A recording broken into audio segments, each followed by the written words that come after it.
Hello students, कैसे हैं आप सब लोग। हमारा चैप्टर चल रहा है नॉट फॉर प्रॉफिट ऑर्गेनाइजेशन और आज हम उसका सेकंड चैप्टर करने जा रहे हैं fund base accounting. Fund base accounting क्या होता है? फंड बेस अकाउंटिंग फंड्स किसे बोलते हैं? फंड्स का मतलब एक तरह से कह सकते हैं रिजर्व्स। कोई भी नॉट फॉर प्रॉफिट ऑर्गेनाइजेशन अपने लिए जो आने वाले फ्यूचर के खर्चे हैं, एक्सपेंस हैं, उनके लिए फंड्स बनाते हैं। लेकिन वो फंड्स बनाए कहां से जाते हैं? वो फंड्स बनाए जाते हैं डोनेशन से। डोनेशन की अगर हम बात करें, देखिए मेरे साथ, देखिए आप स्क्रीन पर, डोनेशन की अगर मैं बात करूं बेटा, डोनेशन दो तरह की होती है। एक जनरल डोनेशन, एक स्पेसिफिक डोनेशन। जनरल डोनेशन जो मुझे जनरल पर्पस के लिए मिली है, जिसको मैं कहीं भी यूज कर सकता हूं, किसी भी पर्पस के लिए यूज कर सकता हूं। तो ये किसी भी नॉट फॉर प्रॉफिट ऑर्गेनाइजेशन के लिए जो जनरल डोनेशन है वो सिंपली उनके लिए उनकी इनकम है। लेकिन अगर स्पेसिफिक डोनेशन की बात करें तो स्पेसिफिक डोनेशन जो एनपीओ को मिलती है वो एक स्पेसिफिक पर्पस के लिए मिली है। और अगर वो स्पेसिफिक पर्पस के लिए मिली है तो वो एनपीओ के लिए क्या है बेटा? एक लायबिलिटी। वो इनकम नहीं कह सकते हैं। क्यों? क्योंकि उसका एक स्पेसिफिक पर्पस है। वो जिस पर्पस के लिए मिली है फ्यूचर में उसी के लिए ही उसको खर्च करना है। वो यहां पर हमें जनरल पर्पस के लिए नहीं रिसीव हुई है। तो स्पेसिफिक पर्पस की जितनी भी डोनेशंस होती हैं वो हमारे लिए सिंपली क्या है?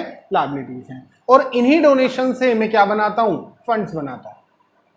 जैसे कि टूर्नामेंट कराने के लिए बनाया जाता है टूर्नामेंट फंड, मैच कराने के लिए बनाया जाता है मैच फंड, कोई भी स्पेसिफिक फंड, बिल्डिंग बनाने के लिए बनाया जाता है बिल्डिंग फंड, पवेलियन बनाने के लिए बनाया जाता है पवेलियन फंड। इस तरह के फंड सभी एनपीओज अपने यहां पर क्या करते हैं? क्रिएट करते हैं। तो सिंपली मैंने बोला स्पेसिफिक डोनेशन क्या है? लायबिलिटी है। तो जो उससे आप फंड बना रहे हैं वो फंड भी एनपीओ के लिए क्या है? एक लायबिलिटी है, क्योंकि उसका स्पेसिफिक पर्पस है जहां पर आपको उसको यूज करना है। देखते हैं बेटा, हमने कहा फंड कहां शो होता है, तो फंड के लिए हमने प्रिपेयर की बैलेंस शीट। आप स्क्रीन पर देख सकते हैं फंड के लिए हम क्या बना रहे हैं? बैलेंस शीट बना रहे हैं। बैलेंस शीट दो side, liability amount, asset amount, liability amount, asset amount. Liability side में मैंने शो किया डैश फंड, लायबिलिटी साइड में मैंने शो किया बेटा डैश फंड। डैश के अंदर कोई भी नाम हो सकता है जो भी आपको क्वेश्चन में गिवन देगा। उस फंड को मैंने कहां शो कर दिया? Liability side. अब उस फंड को अगर हम अपने यहां पर रखते हैं, उस पैसे को, वो इंक्रीज नहीं होगा। लेकिन अगर हम उसी पैसे को मार्केट में इन्वेस्ट करते हैं तो वहां से मुझे क्या रिसीव होगी? इनकम रिसीव होगी। अगर हम उसी पेमेंट को, उसी पैसे को, जो फंड हमें मिला है, जो डोनेशन हमें मिली है, मैं उसको मार्केट में क्या कर रहा हूं? इन्वेस्ट कर रहा हूं। किस पर्पस के लिए इन्वेस्ट कर रहा हूं? ताकि उससे कुछ ना कुछ इनकम मिल सके। तो अगर हम इन्वेस्टमेंट कर रहे हैं तो वो इन्वेस्टमेंट हमारे लिए क्या है? एसेट है। तो मैंने एसेट में लिखा बैलेंस शीट की एसेट साइड में डैश फंड इन्वेस्टमेंट। फंड मिला, वो फंड कहां गया? लायबिलिटी में। और उस पैसे को अगर आपने इन्वेस्ट कर दिया तो इन्वेस्टमेंट असेट साइड में। हो सकता है पूरी अमाउंट इन्वेस्ट कर दे, हो सकता है कुछ कम अमाउंट इन्वेस्ट कर दे। तो जितना इन्वेस्टमेंट में अमाउंट बताएगा वो आपको कहां पर डालना है? बैलेंस शीट की असेट में। फिर हमें उस इन्वेस्टमेंट से क्या रिसीव हो रही है? इनकम रिसीव हो रही है। एज ए इंटरेस्ट हो सकती है, जो भी आपको इनकम उस इन्वेस्टमेंट से रिसीव हो रही है, आप उस इन्वेस्टमेंट को, इनकम को यहां पर इन्वेस्टमेंट में प्लस कर देंगे, फंड में प्लस कर देंगे। याद रखें, जो हम फंड इन्वेस्ट कर रहे हैं, फंड फॉर स्पेसिफिक पर्पस, वो स्पेसिफिक पर्पस के लिए मुझे मिला है। स्पेसिफिक पर्पस के लिए है तो मैंने उसको क्या माना? लायबिलिटी। तो उस इन्वेस्टमेंट से जो इनकम होगी वो भी हमारे लिए क्या है? लायबिलिटी है। वो भी उसी फंड का पार्ट है। उसे एनपीओ अपनी इनकम नहीं मान सकता, उसको भी कहीं ऐड करना होगा? इस स्पेसिफिक फंड के अंदर। तो स्पेसिफिक फंड में ऐड कर दिया प्लस इंटरेस्ट ऑन इन्वेस्टमेंट। उसके बाद अगर आप उससे कोई खर्चा कर रहे हैं, एक्सपेंस कर रहे हैं, तो आपने वो एक्सपेंस क्या करने हैं बेटा? माइनस करने हैं, माइनस एक्सपेंसेस। और अगर आपको और फर्दर डोनेशन रिसीव हो गई तो वो फर्दर डोनेशन भी आप क्या कर देंगे? ऐड कर देंगे। नेट बैलेंस बाहर आ जाएगा। बात समझ में आ रही है? तो अगर फंड मिला है हमें, फंड फॉर स्पेसिफिक पर्पस, वो डोनेशन से बनाया हुआ फंड कहां शो होगा? लायबिलिटीज में शो होगा। उस लायबिलिटीज के अगर आप इन्वेस्ट कर देते हैं उस अमाउंट को, तो वो बैलेंस शीट के एसेट साइड में आ जाएगा। अगर उस इन्वेस्टमेंट से आपको कोई इनकम रिसीव हो रही है तो वो इनकम आप प्लस कर देंगे फंड के अंदर। अगर कोई खर्चा है तो एक्सपेंसेस माइनस कर दीजिए। अगर और डोनेशन मिली है तो उसमें ऐड कर दीजिए। अगर मान लीजिए उस इनकम और एक्सपेंसेस के लिए मेरे पास फंड ही ना हो, खर्चा किया है, मैच एक्सपेंस है, मैच से होने वाली इनकम है, लेकिन मैच फंड नहीं है, तो फिर बैलेंस शीट आपको प्रिपेयर करने की जरूरत नहीं है। बैलेंस शीट तभी प्रिपेयर होगी अगर स्पेसिफिक फंड आपके पास गिवन होगा। फॉर एग्जांपल देखते हैं, मैंने यहां लिखा है, नीचे देख सकते हैं आप, लिखा है if specific fund is not given. अगर स्पेसिफिक फंड गिवन नहीं है, अगर आपको फंड गिवन नहीं है तो फिर आपको बैलेंस शीट नहीं बनानी। आप देख सकते हैं क्या लिखा है, इनकम एंड एक्सपेंडिचर अकाउंट। तो फिर आप क्या प्रिपेयर करेंगे बेटा? Income and expenditure account. और इनकम एंड एक्सपेंडिचर की इनकम साइड में आ जाएंगी इनकम, जैसे कि कोई इंटरेस्ट हो सकता है, सेल ऑफ मैच टिकट्स हो सकती हैं, किसी भी तरह की कोई इनकम है वो यहां पर आज डाल देंगे। उस पर जो भी एक्सपेंस हुए हैं वो एक्सपेंस कहां जाएंगे? एक्सपेंडिचर में। तो फंड सिर्फ एक ही शर्त पे बनेगा, जब क्या हो? बैलेंस शीट सिर्फ एक ही शर्त पे बनेगी, जब क्या हो? फंड हो। अगर फंड नहीं है तो बैलेंस शीट नहीं है, फंड है तो बैलेंस शीट प्रिपेयर होगी।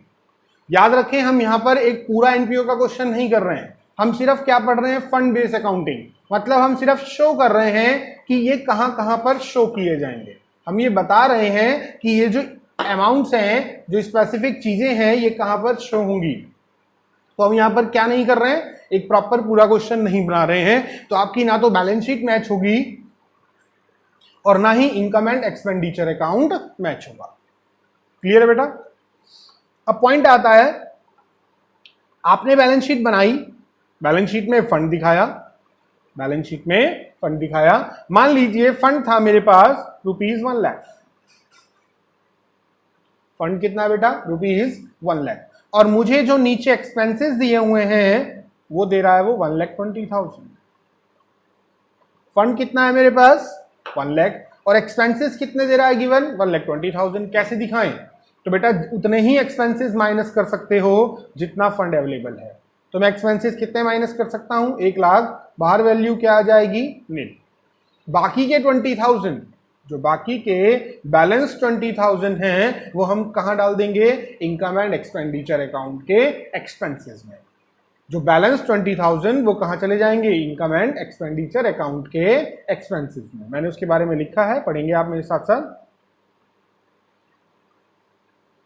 पढ़िए बेटा, if expenses are more than the fund, अगर एक्सपेंसेस ज्यादा हैं, फंड्स कम हैं, funds available, then balance amount is transfer to income and expenditure account. तो जो बचा हुआ अमाउंट है वो कहां ट्रांसफर कर दिया जाएगा? इनकम एंड एक्सपेंडिचर अकाउंट में ट्रांसफर कर दिया जाएगा। इसके ऊपर हम एग्जांपल देखेंगे। पहले हम एक सिंपल एग्जांपल देख रहे हैं। कह रहा है how are the following deal with while preparing the final accounts of a club. कह रहा है आपको ये वैल्यूज दी हैं और बताइए इनको फाइनल अकाउंट्स में कहां कहां शो किया जाता है। सबसे पहले उसने आपको दिया बेटा मैच फंड। अगर मैच फंड गिवन है तो मैच फंड है तो क्या बनाएंगे फिर आप? Balance sheet. अगर फंड नहीं होता तो फिर हम क्या प्रिपेयर करते? Income and expenditure account. तो बैलेंस शीट बनाएंगे सबसे पहले फॉर्मेट,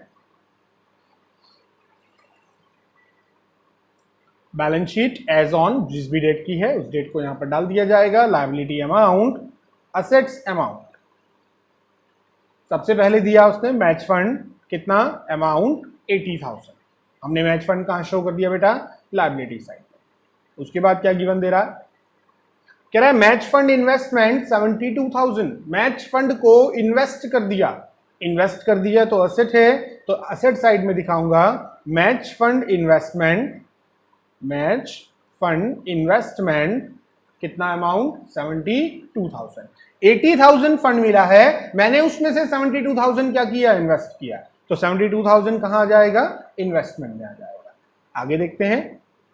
फिर लिखा उसने मैच फंड बैंक बैलेंस। मैंने कुछ पैसा बैंक में रखा हुआ है। बेटा बैंक में रखना भी तो क्या है? एक इन्वेस्टमेंट है। बैंक भी तो क्या देता है, इंटरेस्ट देता है।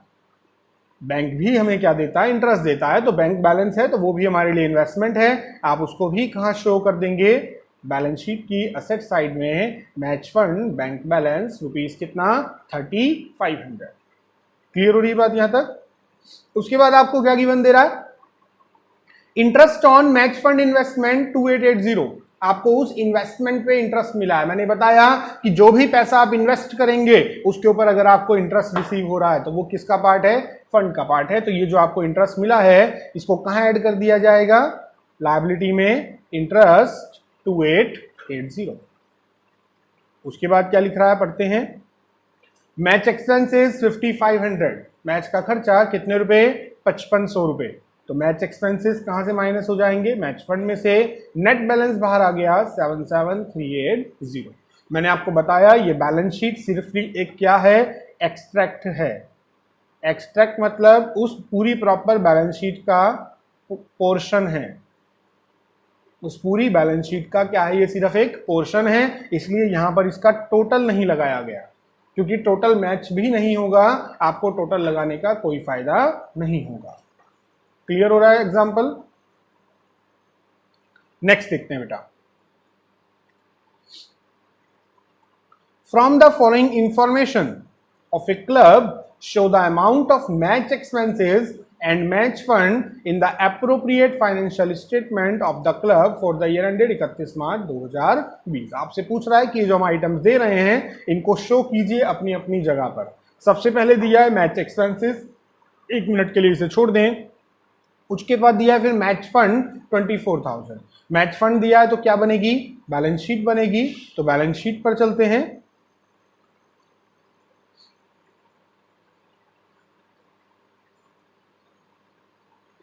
Balance sheet as on dash liability amount assets amount. सबसे पहले आपको दिया है मैच फंड। मैच फंड कितना दिया है बेटा, 24,000। उसके बाद क्या दिया है, पढ़ते हैं ऊपर। कह रहा है डोनेशन फॉर मैच फंड 40,000, और डोनेशन मिली है। और डोनेशन मिली है तो किसका पार्ट है, मैच फंड का। मैच फंड में ऐड कर देंगे। फिर लिखा है proceeds from the sale of match tickets. Match tickets बेच के पैसा आया है 15,000 रुपए, ये भी उसी में प्लस कर देंगे। तो दोनों इनकम्स हैं, डोनेशन मैच फंड का पार्ट है प्लस डोनेशन, और सेल ऑफ मैच टिकट्स 15,000। तो टोटल फंड जो मेरे पास अवेलेबल है बेटा वो कितना अवेलेबल है, 79,000। टोटल फंड जो अवेलेबल है वो कितना अवेलेबल है मेरे पास, 79,000। अब हम चेक करते हैं ऊपर मैच एक्सपेंस कितना था। Match expenses paid during the year 1,02,000। खर्चा कितना हुआ, 1,02,000 रुपए। मेरे पास अवेलेबल कितना है, 79,000। क्या हो गया, ये फंड अवेलेबल कम है और एक्सपेंसेस ज्यादा हैं। ऐसे केस में मैंने आपसे क्या कहा था कि जितना फंड है आप उतना ही एक्सपेंसेस माइनस कर सकते हो। बाहर फंड कितना हो गया, 0। और जो बैलेंस एक्सपेंसेस बचे 1,02,000 माइनस 79,000, कितना फंड था, 79,000। खर्चा कितना हुआ, 1,02,000।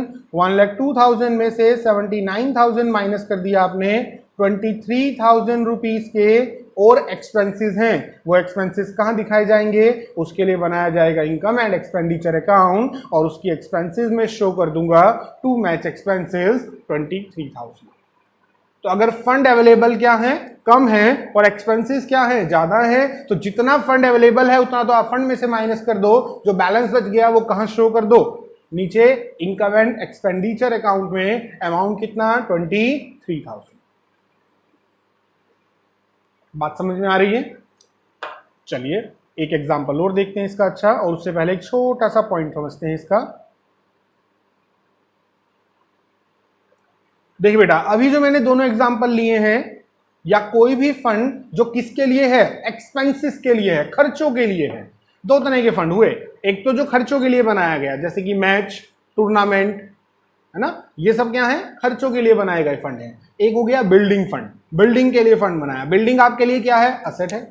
पवेलियन फंड, वो किसके लिए बनाया, पवेलियन के लिए बनाया, तो पवेलियन भी आपके लिए क्या है, असेट है। तो इस तरह के जो फंड बनाए जाते हैं उनमें से जो एक्सपेंसेस माइनस आप करते हैं, जो आपने बिल्डिंग के ऊपर खर्चा किया या जो आपने पवेलियन के ऊपर खर्चा किया, उससे आपके लिए क्या तैयार हो गई, एक असेट तैयार हो गई। उससे आपके लिए क्या रेडी हो गई है, असेट रेडी हो गई। तो आपके लिए वो असेट है तो आपको उसको असेट साइड में शो भी करना होगा।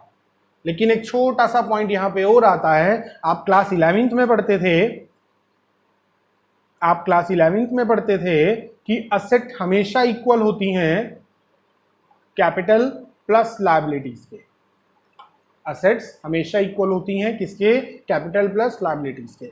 मान लीजिए आपने 1 लाख रुपए की बिल्डिंग बनाई है फंड में से, 1 लाख रुपए आपकी असेट इंक्रीज हो गई, बिल्डिंग बढ़ी है ना, तो असेट इंक्रीज हो गई। लेकिन क्या वो पैसा कैपिटल का पैसा है? नहीं। क्या आपने उधार लिया है? नहीं। ना तो वो कैपिटल है ना वो लायबिलिटी है, वो तो पैसा कहां से आया, डोनेशन, दान से आया। अब दान से जो आया हुआ पैसा है और वो स्पेसिफिक पर्पस के लिए था, स्पेसिफिक पर्पस के लिए था तो आपने उसको क्या माना, अपनी लायबिलिटी माना, और उसको एक अलग से किसमें दिखा दिया, फंड के अंदर। लेकिन आज आपने उससे क्या बना ली बेटा, बिल्डिंग बना ली है। जब आपने उससे बिल्डिंग बना ली है तो अब वो बिल्डिंग आपकी एसेट है, तो वो जो पैसा भी मिला था आपको वो आपकी कैपिटल का पार्ट बन जाएगा। तो उतना ही अमाउंट हमें कैपिटल में भी क्या करना होगा, ऐड करना होगा। अगर मेरी एसेट इंक्रीज हुई है तो मेरी कैपिटल भी उतने से इंक्रीज होगी, क्योंकि अभी तक वो मेरे लिए लायबिलिटी था, अभी तक वो अमाउंट मेरे लिए क्या था, लायबिलिटी था, क्योंकि मैंने अभी तक उसको एक स्पेसिफिक पर्पस के लिए रखा हुआ था। आज वो स्पेसिफिक पर्पस पूरा हो गया, उससे बिल्डिंग बनकर तैयार हो गई, तो जब मेरी एसेट इंक्रीज हुई है तो अब वो पैसा मेरी क्या है, कैपिटल का पार्ट भी बनेगा, क्योंकि वो पैसा दान से मिला था। ना तो हमने बिल्डिंग बनाने के लिए अपना पैसा खर्च किया, ना हमने उधार लिया, वो तो डोनेशन मिली है। और अगर मुझे डोनेशन मिली है तो वो मेरी लायबिलिटी थी, लेकिन आज वो मेरे लिए क्या बन गई, मेरी कैपिटल बन गई, क्योंकि उसका स्पेसिफिक पर्पस क्या हो चुका है, पूरा हो चुका है। जब मैंने आपको मैच फंड में से माइनस कराया मैच एक्सपेंस, तो क्या मैंने कैपिटल ऐड करवाया, बिल्कुल भी नहीं, क्योंकि वो खर्चा है। लेकिन यहां पर ये क्या है, असेट है। तो देखिए मैंने क्या लिखा है, समझेंगे ध्यान से। हमने लिखा इफ असेट इज परचेज, अगर असेट परचेज की जाए या कंस्ट्रक्ट की जाए फ्रॉम फंड अमाउंट, असेट खरीदी जाए या बनाई जाए फंड अमाउंट में से, then asset also shown on the asset side of the balance sheet, तो आपको उसको असेट साइड में भी शो करना होगा। एंड कॉरस्पॉन्डिंग अमाउंट, और सेम अमाउंट ऐड किया जाएगा किसके अंदर, कैपिटल फंड के अंदर। जैसे कि आप अभी तक दिखाते थे बिल्डिंग फंड, नीचे देखें बैलेंस शीट में, आप अभी तक क्या दिखाते थे, बिल्डिंग फंड, आपने उसमें से माइनस की बिल्डिंग जो भी आपने बनाई है, कंस्ट्रक्शन, सेम टाइम पर ये जो बिल्डिंग माइनस की गई है, रेड मार्क कर रहा हूं मैं, ध्यान से देखें, ये जो बिल्डिंग माइनस की गई है ये सेम टाइम पर बैलेंस शीट के एसेट में भी शो की जाएगी, क्योंकि ये हमारे लिए एक एसेट है, और उसी टाइम ये नीचे कैपिटल फंड में भी ऐड कर दी जाएगी। क्वेश्चन में कैपिटल फंड है तो बहुत अच्छी बात है, लिखिए, अगर नहीं भी है तो डैश करके बिल्डिंग ऐड करके शो कर देंगे। तो जो भी एक्सपेंसेस माइनस करते हैं हम नॉर्मल फंड में से, वो कहीं नहीं शो होते, लेकिन अगर उससे आप क्या बना रहे हैं बेटा, असेट बना रहे हैं, तो फिर वो असेट आपको बैलेंस शीट के असेट में भी शो करनी है और उसको सेम टाइम पर कैपिटल में भी ऐड करना होगा। एग्जाम्पल दिखाता हूं मैं आपको इसके ऊपर, समझेंगे बहुत अच्छे से, एग्जाम्पल से और क्लियर होगा। Show how the following item deal while preparing the final accounts for the year ended 31 मार्च 2020। आपको पूछ रहा है कि कहां कहां शो होता है, अलग अलग केसेस हैं, तीनों केस समझेंगे। केस नंबर 1, कह रहा expenditure on construction of pavilion 6 lakh रुपए है, हमने 6 लाख रुपए खर्च किए हैं पवेलियन बनाने में। पवेलियन क्या होता है, जहां पर टूर्नामेंट्स वगैरह होते हैं, स्टेडियम, वहां पर ड्रेसिंग रूम होता है प्लेयर्स के लिए, तो उसको हम पवेलियन बोलते हैं। तो पवेलियन का कंस्ट्रक्शन कराया कितने रुपए से, 6 लाख रुपए से। कंस्ट्रक्शन वर्क अभी प्रोग्रेस में है और अभी तक पूरा नहीं हुआ, इससे हमें कोई दिक्कत नहीं है। कह रहा है कैपिटल फंड 31 मार्च 2019 को 20 लाख है। भैया केस 1 के अंदर तो पवेलियन फंड ही अवेलेबल नहीं है, इसका मतलब जो ये पवेलियन बनाया गया है 6 लाख रुपए, ये हमने अपनी जेब से बनाया है, अपने कैपिटल के पैसों से बनाया है। जब फंड ही अवेलेबल नहीं है तो फंड में से माइनस नहीं होगा, और जब फंड में से माइनस नहीं होगा तो कैपिटल में ऐड भी नहीं होगा। मैंने अभी आपको समझाया, जब मैं फंड के पैसों में से कोई एसेट प्रिपेयर करता हूं तो उसको एसेट में भी शो करता हूं, कैपिटल फंड कैपिटल में भी ऐड करता हूं उसको, लेकिन यहां पर मेरे पास पवेलियन फंड नहीं है। तो ये तो बिल्कुल सिंपल एग्जांपल है, आपको एक एसेट दी है 6 लाख रुपए की पवेलियन, और सेम टाइम पर आपको कैपिटल भी दिया है 20 लाख रुपए। तो एक छोटी सी बैलेंस शीट बनाएं, उसमें आप पवेलियन इन प्रोग्रेस कहाँ दिखा देंगे, बैलेंस शीट की एसेट में, और कैपिटल फंड कहाँ दिखा देंगे, लायबिलिटी में। ऐसा क्यों कर रहे हैं, क्योंकि यहां पर पवेलियन फंड अवेलेबल नहीं है। अगर पवेलियन फंड अवेलेबल होता तो ये 6 लाख रुपए पवेलियन फंड में से भी माइनस होते और कैपिटल फंड में भी ऐड किए जाते। केस नंबर 2 देखते हैं, सेम यही बातें करेंगे आपके साथ। Case 2, expenditure on construction of pavilion 6 lakh रुपए है। खर्चा कितना है, 6 लाख रुपए। कंस्ट्रक्शन वर्क प्रोग्रेस में है, अभी तक पूरा नहीं हुआ है, और अब लिख कर दिया बेटा पवेलियन फंड 10 लाख रुपए। पवेलियन फंड कितना अवेलेबल है, ₹10 लाख, और कैपिटल फंड अवेलेबल है कितना, ₹20 लाख। इस बार आपको पवेलियन फंड भी गिवन दे रहा है, देख सकते हैं आप क्वेश्चन के अंदर ध्यान से। हमें क्या बनानी होगी, एक बैलेंस शीट। केस 2 में बैलेंस शीट बनाएंगे। आपको गिवन दे रहा है पवेलियन फंड कितने रुपए, 10 लाख रुपए। पवेलियन फंड अवेलेबल है ₹10 लाख, और कह रहा है कि हमने इसमें से पवेलियन प्रिपेयर किया कितने रुपए का, 6 लाख रुपए का। तो minus expenses on pavilion 6 lakh रुपए। जब आपने 6 लाख रुपए यहां से माइनस किए हैं एक्सपेंसेस, तो इसको कहां दिखाना होगा, अब आप असेट में तो शो करेंगे ही करेंगे, सेम टाइम में कैपिटल फंड में भी ऐड कर देंगे। कितना अमाउंट, ₹6 लाख।